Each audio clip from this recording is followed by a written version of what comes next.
Hi everybody. So I have been asked by a few people to make a video about my story, about how I got to become raw.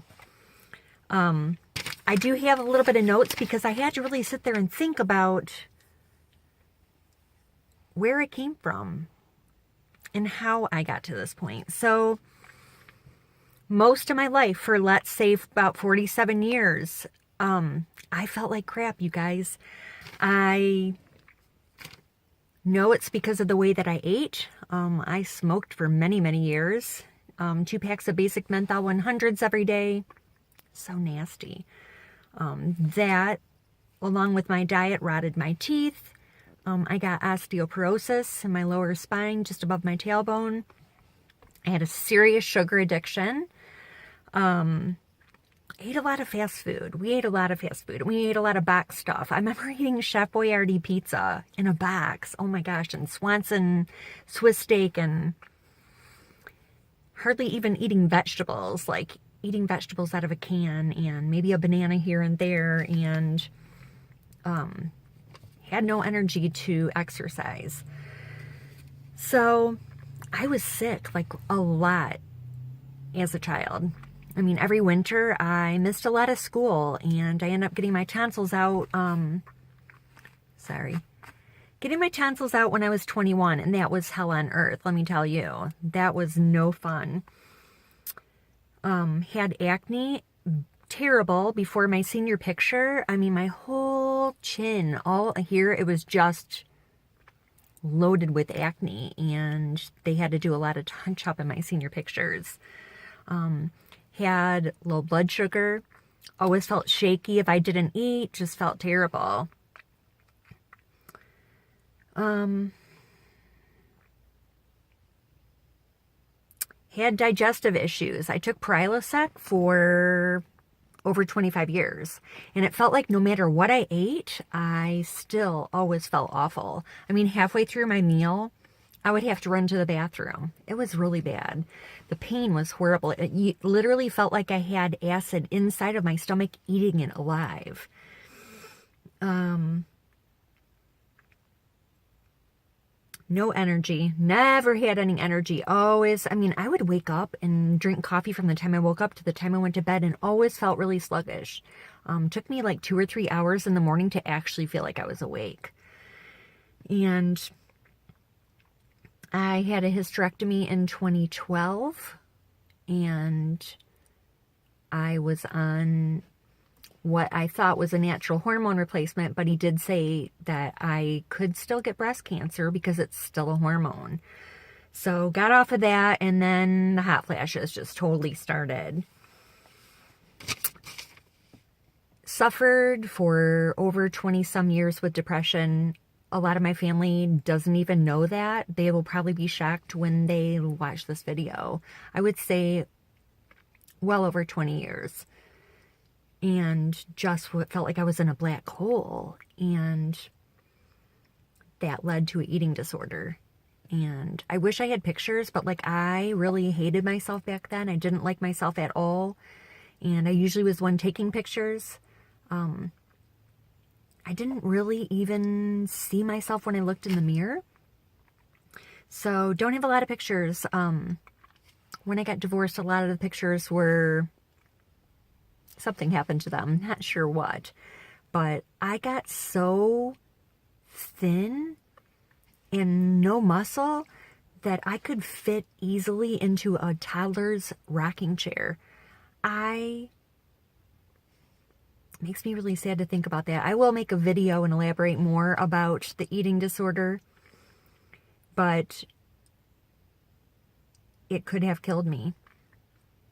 Seriously could have killed me, and I'm so thankful that I got over that. So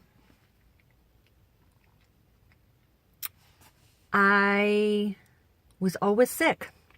I would get the flu. I had pneumonia. If any of you have had that, it's horrible. I even had that when I was pregnant with my son, Shane.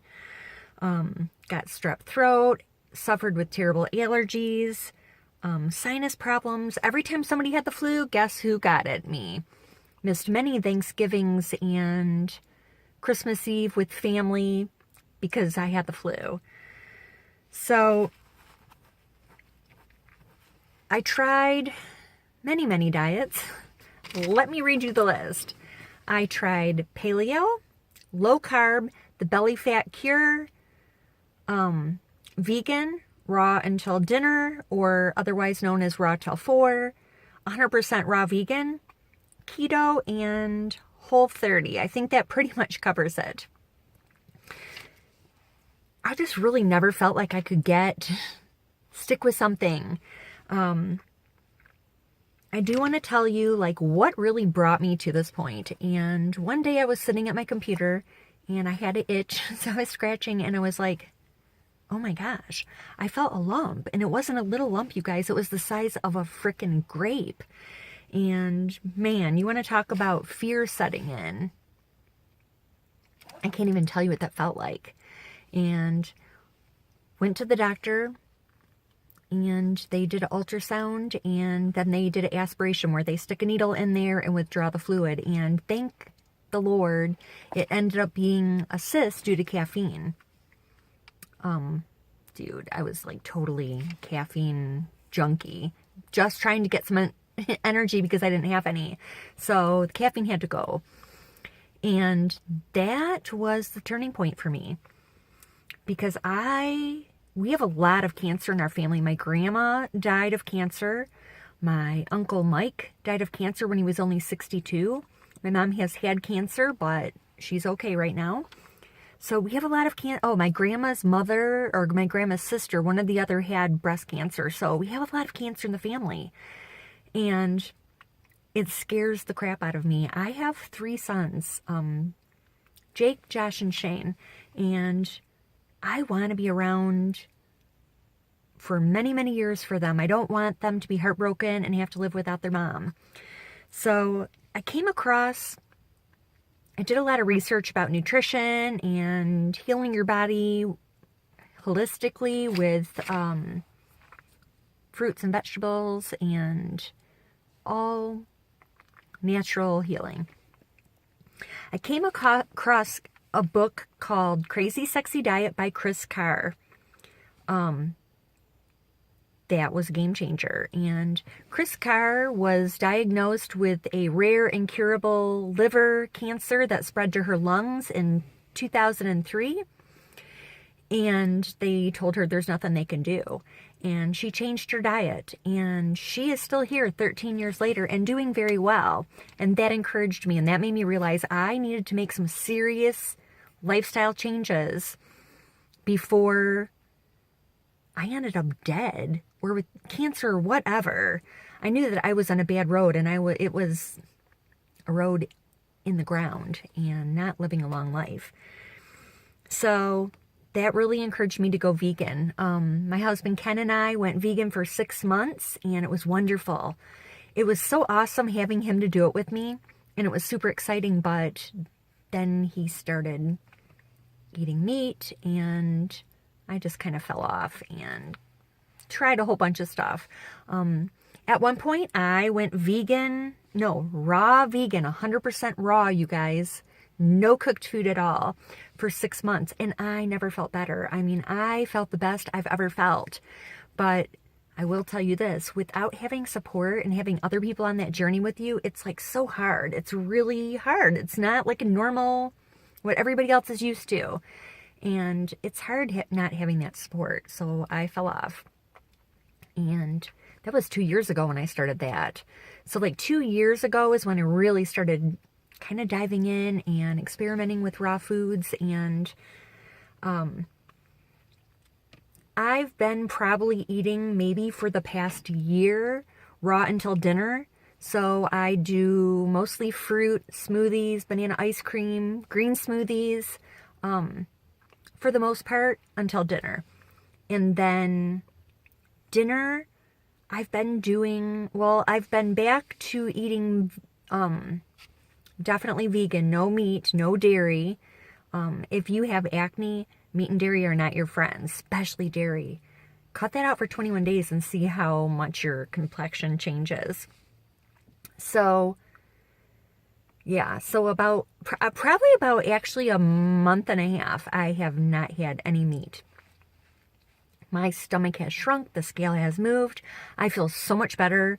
I was starting to feel really clogged up and heavy on the inside. And even though I wanted to tell myself paleo is best for me, it's not. And I do know that cooked food isn't either. And cooked food has no life in it, no living nothing. So the energy is sucked right out of it. Unless maybe you do like lightly sauteed or lightly steamed veggies, like asparagus, maybe lightly steam it, but still keep a little bit of crunch.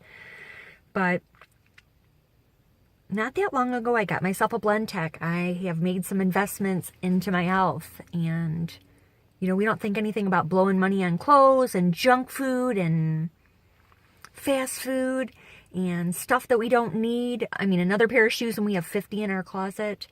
So I got a blend tech so that I could make some raw soup. And I'm definitely going to experiment with that. And I got myself a dehydrator. I'm not really amused with, I don't really care for the one that I have. So I'm probably going to try to maybe save up my money and get a different dehydrator. Because I'm definitely, now that the weather's getting colder, I'm going to start making some raw tortilla shells and wraps. And Jenna, my new raw friend that I love so much, Jenna, you are just like a gem and I love you so much. Sorry I had to do that shout out for her, but she's inspired me so much. But she gave me a recipe for chalupas. So I'm going to get stuff today. I'm going to try that. We'll see how my crappy dehydrator works. If it doesn't, I'm totally going to invest into another one soon. So all I can say is I feel so much better. I just feel, I have so much energy. I just turned 50 in June and I feel 25. And let me tell you, when I was 25, I felt like 85. I felt awful, you guys. So if you're tired of feeling like crap, then you have to be willing to stop eating the stuff that's making you feel like crap. Start with a green smoothie for breakfast. Banana ice cream. All you got to do for banana ice cream is take some frozen, ripe frozen bananas, like 3 or 4, put them in your food processor, no liquid at all, and I'm telling you, it tastes amazing. Put a few medjool dates in there, make sure you take the pit out, and oh my lord, those little bits of chewiness. So I am in a community now with about 11,000 raw friends, and I'm telling you, that is so inspirational to me and making me want to go all in. I really need to surrender and stop telling myself I need that cooked food. It's not doing anything to help me heal. So I'm starting to feel amazing. I want to feel the best that I possibly can feel. So I'm going to do this. If you want to, I'm watching that little squirrel. Sorry, when I eat raw, I'm like so in touch with the trees and the birds and the squirrels and the chipmunks, and I want to go hug a tree so bad, you guys. I'm serious. This feels so much better. I mean, aren't you tired of feeling like crap? What if you tried just having that green smoothie for breakfast or eating fruit during the day? Like, do the smoothie, do the banana ice cream, do loads of fruit. And then have a cooked meal. Start somewhere. Get some raw foods into your body. That is like God's medicine for you, and it will heal your body. And if you need support, let's do this. Let's do this together. Send me a message on Facebook. I will totally be happy to chat with you and help you. I'm not a nutritionist. I'm a nutrition geek. I can't get enough reading about raw foods and healing your body and doing it in a natural way. I'm reading 80-10-10 right now, and I just started last night, and I'm loving that book. So I hope you have a wonderful day. I hope in some ways that my sick story through all these years and where I am now and how I feel now has somehow inspired you to want to make changes in your own life. I would love to hear if I have inspired you, and I would love to encourage you. So like I said, message me on Facebook and let's chat and let's become raw buds. So I'm super proud of you. Thank you so much for watching this video. I know it went longer. I didn't want to make it too long because I don't like watching long videos, but dude, it's been a long haul. It's not been an easy road. I'm not going to tell you. Like I said, I've been on and off the raw food for the past 2 years, but let's do this. Let's have fun. Let's feel better. Let's feel 20 in our 50s. So, all right, I am off to the Better Health Market, and maybe I'll make a video and take you with me through there. I'm going to get some cacao and some coconut aminos, and I've got to make Jenna's marinated mushrooms. I'm super excited to try that. So, all right, love you so much. I am here for you, and I will help you. I will support you. I'll encourage you. And let's do this. Love you guys. Bye.